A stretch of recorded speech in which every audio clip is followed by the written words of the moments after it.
राम राम। जय माँ भारती, जय छत्तीसगढ़। आप सभी का मेरे YouTube चैनल सत्य साक्षात्कार में हार्दिक अभिनंदन एवं स्वागत है। चुनाव लोकसभा का अपने तेज चरम पर पहुंचते चला जा रहा है। लगातार क्षेत्र में, देश के सभी राज्यों में चुनाव लोकसभा को लेकर सरगर्मी बढ़ते चली जा रही है। और ये जो चुनाव है 2024 का लोकसभा चुनाव, मोदी जी को प्राइम मिनिस्टर बनने देना है या नहीं बनने देना है, इसी एक मात्र धुरी पर चुनाव हो रहा है। वोट भी इसी मुद्दे पर पड़ेंगे और जो विपक्षी भी है वो भी नरेंद्र मोदी को हटाओ और उसके पीछे के जो नाराएं हैं उसको आप सब सुनते हैं।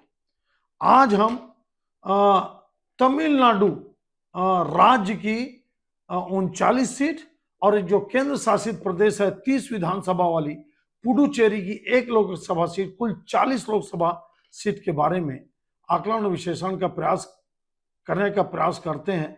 बहुत हिम्मत करके मैं लोकसभा के विभिन्न राज्यों के बारे में बताने का हिम्मत जुटा पा रहा हूं और आकलन और विश्लेषण कर रहा हूं। लेकिन आपको एक बात बता रहा हूं, मैं अंत में मैं ये भी बताऊंगा कि किस राज्य में बीजेपी को कितनी सीटें मिल रही हैं, कहां कहां पे बीजेपी कमजोर साबित हो सकती 2019 के मुकाबले और कहां कहां इंडी गठबंधन कैसे मजबूत हो सकता है और क्या उसके फैक्टर हैं। देखिए, जब भी मैं कोई बात करता हूं तो मैं ये प्रयास करता हूं कि उसका आधार भी मैं बताऊं और उसके कारण भी बताऊं। आज हम तमिलनाडु विधानसभा और पुडुचेरी की एक तमिलनाडु राज्य की 39 और पुडुचेरी की एक, मतलब कुल 40 लोकसभा सीट का एक संक्षिप्त आकलन करने का प्रयास करते हैं। लेकिन उसके पहले मैं दो बातें अपने सभी व्यूअर्स को, सभी मेरे चाहने वाले, समर्थन करने वालों के समक्ष रखना चाहता हूं। आप सबसे विनती है कि आपको मेरा आकलन विश्लेषण या मेरा रिजल्ट जो मैं बताना चाहता हूं, एक संभावित रिजल्ट, वो भले आपको पसंद ना आए लेकिन आप सुनने का प्रयास जरूर करिएगा। मैं शुरुआत करता हूं द्रविड़ आंदोलन से। ये द्रविड़ आंदोलन है क्या, इसको दो लाइन में बताता हूं आपको मैं। लगभग 1916 में अंग्रेजों के समर्थन से डिवाइड करने के, बांटो और राज करो की नीति के तहत अंग्रेजों ने विक्टोरिया हॉल प्रदान करते हैं। ब्राह्मणों के खिलाफ, हिंदू धर्म के खिलाफ और सनातन धर्म के खिलाफ जस्टिस पार्टी का गठन होता है 1916 शायद, जो मेरे को याद पड़ रहा है। और त्यागराज सेट्टी, नायर जी और एक मुदलियार जी, ये तीन मिलकर तमिल, तेलुगु, मलयालम ऐसा करके सबको जोड़कर एक जस्टिस पार्टी का गठन करते हैं और ब्राह्मणों के खिलाफ, ब्राह्मणों के आधिपत्य को समूल नाश करने के लिए और हिंदू और सनातन धर्म को खत्म करने के लिए ये द्रविड़ मूवमेंट या द्रविड़ आंदोलन या द्रविड़ पार्टी, जस्टिस पार्टी के रूप में गठन होता है। और आज लगातार पिछले कई वर्षों से, कई दशकों से द्रविड़ मूवमेंट के लोग राज कर रहे हैं, चाहे डीएमके हो या एआईएडीएमके। बाद में जब डीएमके की स्थापना 1916 में होती है, बाद में पेरियार, जिसके बारे में आप जानते हैं, पेरियार के बारे में, पेरियार ने मां राम के बारे में, सीता के बारे में, ब्राह्मणों के बारे में क्या नहीं बोला। और पेरियार के बारे में मैं एक वीडियो बना चुका हूं, आप सुनना कि कैसे अपनी, जिसको बेटी मानता था, जिसकी पत्नी की बेटी थी, द्वारा शादी में उससे कैसे शादी करता, 30-40 साल के छोटे अपने दोस्त की पत्नी को। मतलब उसके इतने गंदे उसके विचार थे। ये मेरा आकलन है, ध्यान रखना, हो सकता है आपका अलग होगा। और बाद में बनता है, फिर अन्ना दुरई जी इसको टेक ओवर करते हैं और अन्ना दुरई के बाद फिर डीएमके में दो फाड़ होता है। जयललिता जी जिनकी नेता रही, वो एक डीएमके बनती है और उसके बाद डीएमके बनता है। इन लोग हिंदू और सनातन धर्म पे विश्वास नहीं करते, जबकि जयललिता ब्राह्मण है और हिंदू है। अब आते हैं 1998 की वो घटना। जब लाल कृष्ण आडवाणी जी डिप्टी पीएम को मारने का कोशिश किया गया आतंकवादी भाषा के द्वारा, 11-12 बम विस्फोट हुए कोयम्बटूर के आसपास, लगभग 50 लोग मर गए, 250-300 लोग घायल हुए। बहुत बड़ी घटना थी। मेरे दर्शकों को शायद घटना याद ना हो, मैं अच्छे से वो घटना मेरे को याद है कि कोयम्बटूर में लाल कृष्ण आडवाणी डिप्टी पीएम को मारने के लिए, और देखिए उनका प्लेन छूट गया। भगवान जब बचाते हैं तो कैसा बचाते हैं आप देखिए। उसके बाद से कोयम्बटूर के क्षेत्र में भारतीय जनता पार्टी की दस्तक होती है। हालांकि इस क्षेत्र में 80% ये जो कोंगो इलाका है, इस क्षेत्र में 80% हिंदू हैं। उसके बाद भी भारतीय जनता पार्टी उतनी मजबूत नहीं है। दक्षिण में सनातन हिंदू धर्म बहुत मजबूत है, लेकिन पार्टी के रूप में पिछले लोकसभा चुनाव में एक भी सीट बीजेपी ने जीती, जबकि 2014 में कन्याकुमारी की सीट भारतीय जनता पार्टी के राधा किशन जी, नाम जहां तक मेरे को याद है, वो जीत चुके हैं। आज क्या स्थिति है?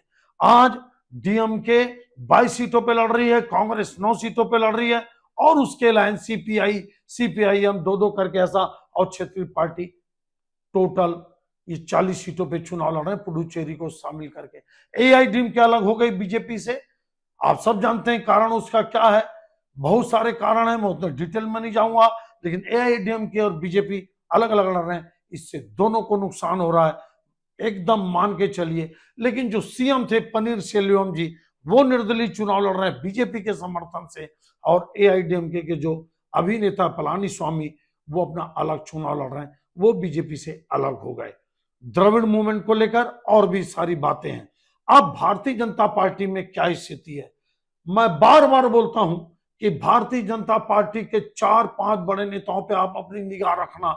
मैं 2 साल से बोल रहा हूं अपने फेसबुक और अन्य माध्यमों से, के अन्नामलाई जब से ये प्रदेश अध्यक्ष बने हैं, तब से ये एक यात्रा में निकले हैं। मेरी माटी मेरे लोग, ये उनका एक स्लोगन है। शायद उसको बोलते हैं, देखिए मैं तमिल में नहीं बोल पा रहा हूं, कोशिश करूंगा बोलने का। उस पद यात्रा में निकले, वो कोयम्बटूर से लड़ रहे हैं, जबरदस्त फाइट दे रहे हैं, जोरदार लड़ाई है। तिरुनेलवेली में भारतीय जनता पार्टी बहुत जबरदस्त चुनाव आपका लड़ रही है। तिरुनेलवेली से आपके तिरुनेलवेली से देखिए कौन है आपके, साउथ चेन्नई से पूर्व राज्यपाल सौंदर राजन जी चुनाव लड़ रही हैं।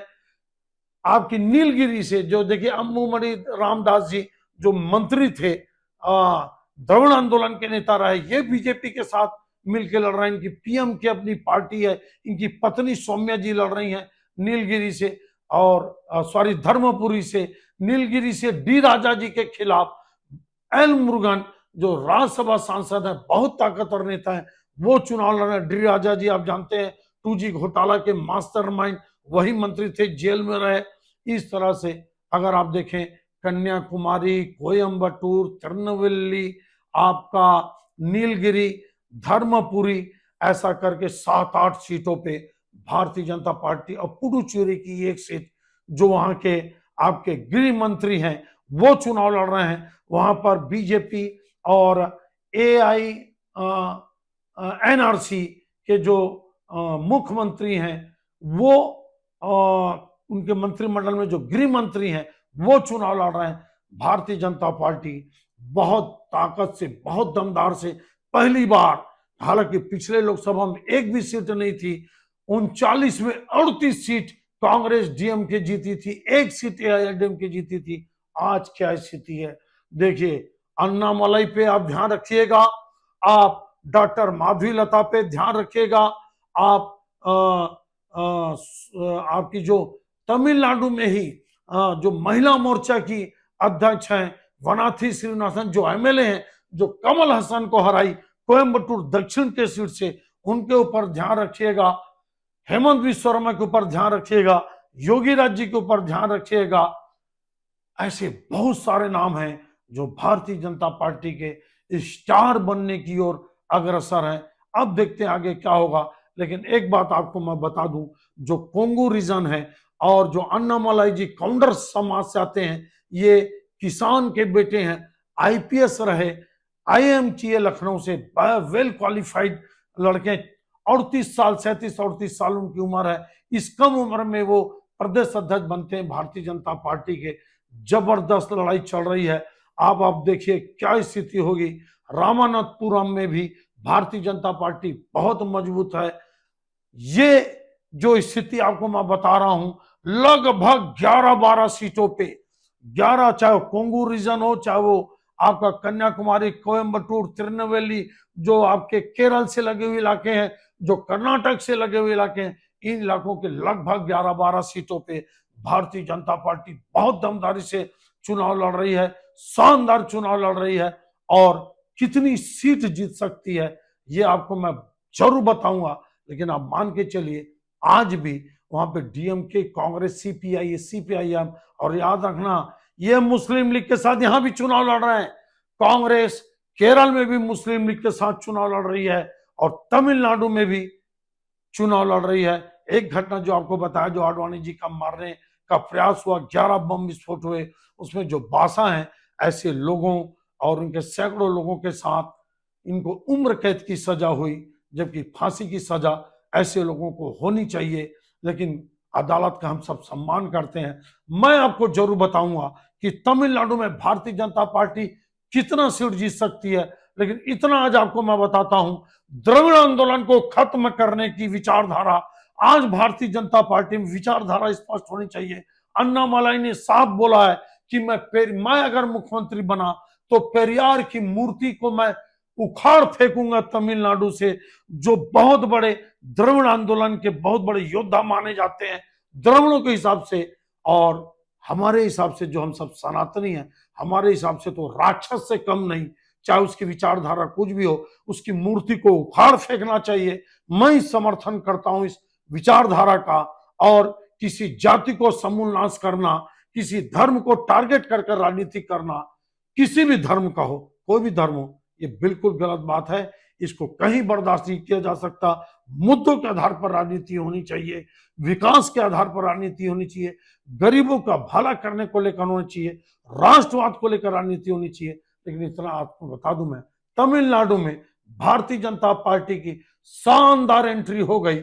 आप ये मान के चलिए, हालांकि 1996 में पहली बार इनके एमएलए जीत के आए थे आपके इसी कोंगू रीजन से, लेकिन उसके बाद भारतीय जनता पार्टी बुरे दौर से गुजरी। आज उसके 4 एमएलए हैं। लेकिन याद रखिए, मेरी भविष्यवाणी, मेरा आकलन, मेरा विश्लेषण, आने वाले 10 साल में तमिलनाडु में चाहे जैसा भी हो, चाहे पीएमके के साथ हो, चाहे टीएमसी जो मुपनार जी बनाए थे, तमिल महिला कांग्रेस जिसके आज वासन जी अध्यक्ष हैं, इन सब के साथ मिलकर न्यू जस्टिस पार्टी, ये भी देखिए भारतीय जनता पार्टी के साथ आ गई। इन सबको मिलाकर आने वाले 10 साल में भारतीय जनता पार्टी की तमिलनाडु में मैं सरकार बनते हुए देखता हूं। यह मेरा आकलन है। आप इसको चाहे जिस रूप से लीजिए, याद रखिए, किसी एक जाति और धर्म को गाली बकने वाला कभी राजनीति में लंबे समय तक एक न एक दिन उसका खात्मा होता है। ये आकलन, वे विश्लेषण आप जरूर बताना, जरूर कमेंट्स करना। मैं आपको बता रहा हूं 11-12 सीटों पे भारतीय जनता पार्टी ताकतवर है और कितनी सीट जीत सकती है मैं आपको जरूर बताऊंगा। तमिलनाडु में, केरल के बारे में भी बताऊंगा, आंध्र प्रदेश में भी बताऊंगा, तेलंगाना में बताऊंगा। ये आकलन विश्लेषण आपको कैसा लगा, तमिलनाडु के बारे में आप जरूर कमेंट्स करके बताइए। और कृपया मेरे सत्य साक्षात्कार मुरारी मिश्रा यूट्यूब चैनल को सब्सक्राइब, शेयर, समर्थन और सहयोग और अपना आशीर्वाद देते रहिए। आप सबका बहुत बहुत धन्यवाद। जय हिंद, जय मां भारती।